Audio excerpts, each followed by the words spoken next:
So మనకి ఇక్కడ వచ్చింది మల్టిపుల్ టు ప్రిన్సిపల్ అనేది ఒక టైప్ ఆఫ్ ప్రాబ్లమ్స్. ఇక్కడ ఏమవుతుందంటే మనకి దీంతో వచ్చేసి 2 టైప్ ఆఫ్ ప్రాబ్లమ్స్ అడుగుతుంది. ఫస్ట్ వన్ వచ్చేసి ఫైనల్ వాల్యూ మీద క్వశ్చన్ చేస్తాడు. ఫస్ట్ కాన్సెప్ట్ ఏమవుతుందంటే ఫైనల్ వాల్యూ మీద క్వశ్చన్ చేస్తాడు. అంటే మనకి ఫైనల్గా వచ్చేటువంటి వాల్యూ అనేది n times the principal amount అవుతుంది. అంటే ప్రిన్సిపల్ అమౌంట్ కంటే డబుల్ అవ్వడం కానీ, ట్రిపుల్ అవ్వడం కానీ, లెస్ దెన్ 1 టైమ్స్ అవ్వడం కానీ అలా n టైమ్స్ అవుతుంది. అంటే ఇక్కడ ఏమవుతుందంటే A equal to the n times to principal amount అవుతుంది. సో నెక్స్ట్ సెకండ్ కాన్సెప్ట్ వచ్చేసి ఏమవుతుందంటే ఫస్ట్ వన్ ఏమో ఫైనల్ వాల్యూ వెయిట్ చేసుకుని అడుగుతుంది. సెకండ్ కాన్సెప్ట్ వచ్చేసి సింపుల్ ఇంట్రెస్ట్ని వెయిట్ చేసుకొని అడుగుతాడు. అంటే ఇక్కడ సింపుల్ ఇంట్రెస్ట్ ఏమైందంటే ఇక్కడ సేమ్ సింపుల్ ఇంట్రెస్ట్ కూడా n times to the principal amount, n times to principal amount. అంటే మనకి ఉన్న ప్రిన్సిపల్ అమౌంట్ కదా మనకి ఏదైతే బారో చేసే అమౌంట్ ఉంటుందో ఆ అమౌంట్ కంటే డబుల్ అవ్వడం కానీ, ట్రిపుల్ అవ్వడం కానీ, ఇట్లా లెస్ దెన్ 1 టైమ్స్ అవ్వడం కానీ దీన్ని వెయిట్ చేసుకుని క్వశ్చన్ దొరికాయి. సో ఇటువంటి వాటి రిలేషన్ ఎలా వస్తుంది, రిలేషన్ ఎలా డెరైవ్ చేయాలో ఫస్ట్ చూద్దాం మనం. సో ఫస్ట్ వచ్చేసి మనం ఫైనల్ వాల్యూ చెక్ చేద్దాం. జనరల్ మనకు ఒక ఐడియా ఉంది. సింపుల్ ఇంట్రెస్ట్ రిలేషన్ వచ్చేసి A equal to the P plus PTR by 100, P plus PTR divide with 100. ఇది మనకు ఉన్నటువంటి రిలేషన్. దీన్ని మనం ఏమని రాసుకోవచ్చు, పీ ఇంటూ 1 అని రాసుకోవచ్చు. ఇక్కడ ఏమవుతుంది పీ ఇంటూ టీఆర్ బై 100. ఈ రెండింటిలో వచ్చేసి పీ అనేది కామన్గా ఉంది. సో దాన్ని అప్పుడు ఏమని రాసుకోవచ్చు అంటే P A equal to the P into 1 plus TR divide with 100, TR divide with 100 అని రాసుకోవచ్చు. ఇది మనకున్నటువంటి relation A equal to P into 1 plus TR divide with 100. అయితే ఇక్కడ మనకి ఫర్ ఎగ్జాంపుల్ టోటల్ అమౌంట్ వచ్చేసి n టైమ్స్ అయింది అనుకుందాం. అంటే టోటల్ అమౌంట్ వచ్చేసి n టైమ్స్ టు పీ. అంటే పీ కంటే డబుల్ కానీ, ట్రిపుల్ కానీ, 10 టైమ్స్ కానీ, 20 టైమ్స్ కానీ, లేదంటే లెస్ దాన్ 1 టైమ్స్ కానీ కొంత అమౌంట్ కొన్ని రెట్లు ఇంక్రీజ్ అయింది అనుకున్నాం. సో అప్పుడు మనం ఏకి బదులు ఏమని రాస్తాం, ఎన్పి అని రాస్తుంటాం.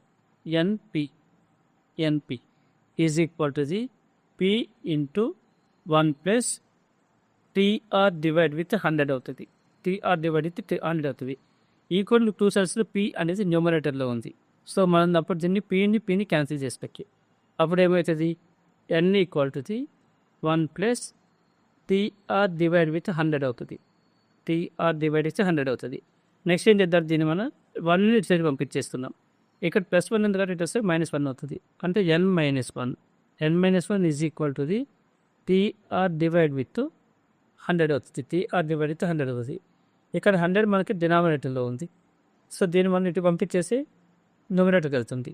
అంటే ఇది ఏమవుతుంది 100 into n - 1 is equal to the TR. 100 into n - 1 divide is equal to the TR. ఇది మనకు వచ్చేటువంటి రిలేషన్. ఏదైనా ఒక అమౌంట్ అనేది n times to principal amount అవుతాయి. ఇది మనకు వచ్చేటువంటి రిలేషన్. ఇన్ కేస్ మనకు రిలేషన్ అనేది ఐడియా లేకుంటే మనం ఈ ఫార్మాట్లో కూడా సాల్వ్ చేసుకోవచ్చు. ఒక రిలేషన్ ఐడియా ఉంటే పర్లేదు. రిలేషన్ ఐడియా ఉంటే డైరెక్ట్ దీంతో సాల్వ్ చేసుకోవచ్చు. రిలేషన్ ఐడియా లేదు అంటే డైరెక్ట్ ఇక్కడ వాల్యూ సబ్స్టిట్యూట్ చేసి సాల్వ్ చేసుకోవచ్చు. నెక్స్ట్ సెకండ్ వన్ ఏమనుకుందాం మనం, బేస్డ్ ఆన్ సింపుల్ ఇంట్రెస్ట్ అన్నాం. సేమ్ ఇక్కడ కూడా అంతే. సో సింపుల్ ఇంట్రెస్ట్ అంటే ఇక్కడ ఫార్ములా ఏమవుతుంది, simple interest equal to the, ఇది మనకు సింపుల్ ఇంట్రెస్ట్ అవుతుంది. పీటీఆర్ బై 100 అనేది సింపుల్ ఇంట్రెస్ట్ అవుతుంది. సో దీన్ని ఏమని రాసుకోవచ్చు అంటే SI is equal to the P into T into R divide with 100 అవుతుంది. ఇక్కడ ఏమవుతుందో మనం n టైమ్స్ టు పీ అయింది అన్నాం. అంటే ప్రిన్సిపల్ అమౌంట్ ఏదైతే ఉందో దానికంటే n టైమ్స్ ఇంక్రీజ్ అయింది అనుకుందాం. So NP is equal to the PTR divide with 100 అవుతుంది. PTR divide with 100. Two sides equal to 2 sides కూడా పీ అనేది న్యూమరేటర్ ఉంది. సో దాన్ని మనం క్యాన్సిల్ చేసుకోవచ్చు. ఇక్కడ పీకి క్యాన్సిల్ అయిపోతే n equal to the TR divide with 100 అవుతుంది. 100 మనం ఇటు పంపించేసి ఇది ఏమవుతుంది 100 into n is equal to the T into R అవుతుంది. ఇది సింపుల్ ఇంట్రెస్ట్ ఉండేటువంటి relation. 100 into n equal to the T into R అవుతుంది. ఇవి రెండు ఆల్మోస్ట్ సేమ్ ఉన్నాయి. ఇక్కడనే మనకి n - 1 వస్తుంది, ఇక్కడనే డైరెక్ట్ n అనే వస్తుంది. అయితే మనం రిలేషన్ యూజ్ చేసుకోవచ్చు, లేదంటే డైరెక్ట్ దీన్నైనా ఫాలో కావచ్చు. సో ఇప్పుడు మనం కొన్ని క్వశ్చన్ చెక్ చేస్తున్నాం.